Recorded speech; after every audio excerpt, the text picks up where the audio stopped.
Саламатсыздарбы. Эмесе Геошунду программасы.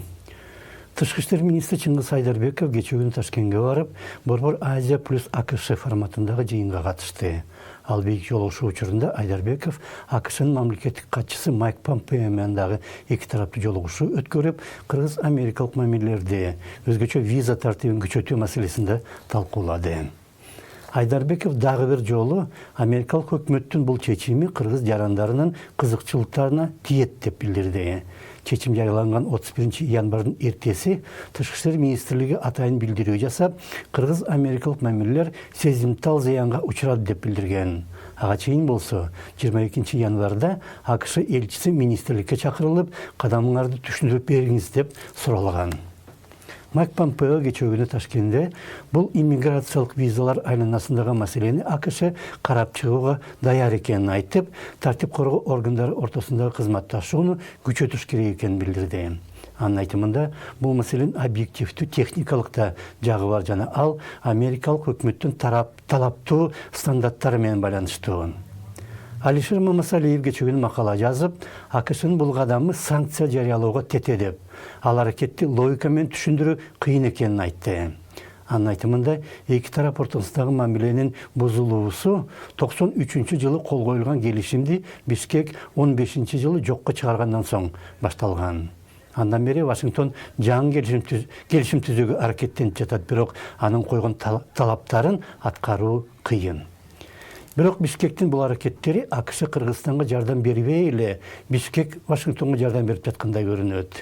АКШ койгон талап болсо, анын Кыргызстанга келип иштеген жогорку кызматкерлери дипломатиялык статус алсын дегени гана, жана аны такыр эле аткарылгыс деп айта албайсың.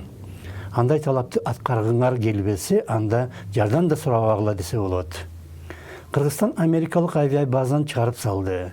Бирок ошонун артынан олуттуу эл алык аракеттерге катышып жаткан жана миллиондогон кирешеге да ээ болчу. Кыргызстан айрым сот чечимдерин кайра карап чыгуудан баш тартууда.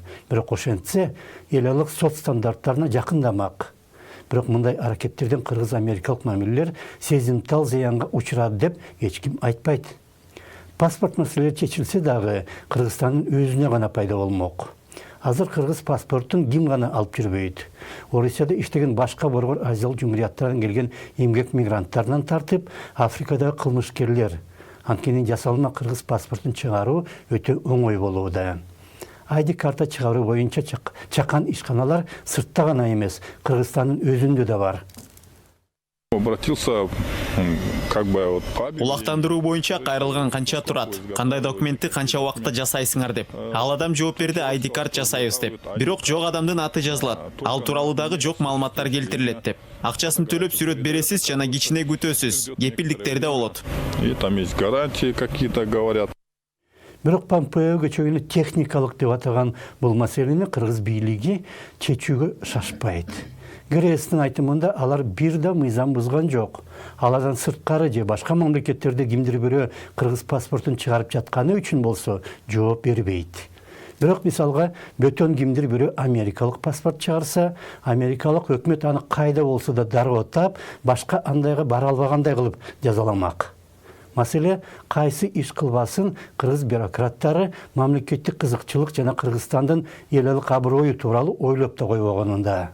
Кайсы улуу мамлекеттин же эл алык уюмдун өкүлдөрү менен жолукпасын, кыргыз жетекчилери алардан дайым жардам сурайт. Бирок алар кайсы бир шарт койсо, биздин ички иштерибизге келишип жатат деп таарынмак турсун, жардам берип жаткан тарапты күнөөлөйт. Анда эч кимден жардам сурабай, маселелериңерди өзүңөр чечкиле да. Кеп ошондо саламатта калыңыздар.